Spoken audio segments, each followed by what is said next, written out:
Akhirnya misteri hubungan asmara Ayu Ting Ting dan Letu Infantri Muhammad Fardana terkuak oleh Nikita Mirzani.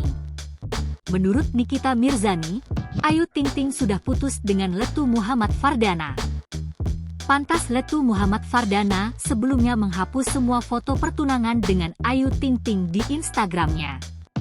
Fakta itu diungkap Nikita Mirzani saat sesi live di Instagramnya, Jumat, 28 Juni 2024. Tanggapannya soal Ayu Ting Ting dongkak, yang katanya putus dari tunangannya. Yang namanya hubungan itu pasti ada putusnya atau ada awetnya. Kebetulan gua sudah WhatsAppan sama Ayu Ting Ting sih, sudah wadia, ya memang sudah. Yang memang sudah yang terbaik ya begitu. Bagus tidak dilanjutkan, ungkap Nikita Mirzani, dilansir dari akun Instagram Lambe Danu.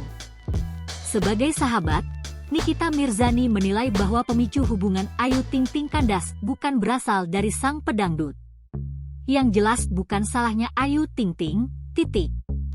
Sayangnya, Nikita tak mengungkap penyebab Ayu dan Dana putus.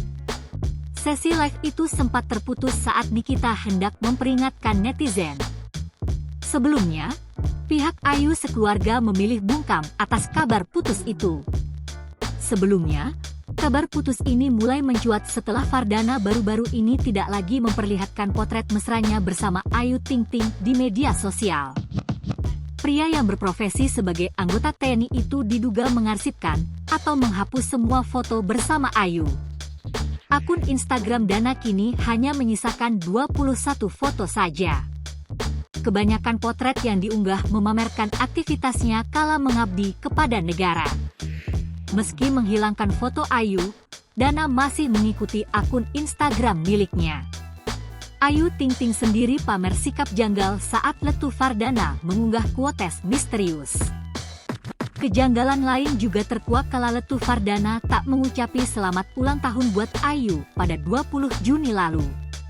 Sayangnya, hingga kini masih belum ada komentar apapun dari pihak Ayu maupun Dana. Banyak netizen yang bersimpati dan mengasihani Ayu yang lagi-lagi diduga batal nikah. Download Tribun X sekarang, menghadirkan lokal menjadi Indonesia.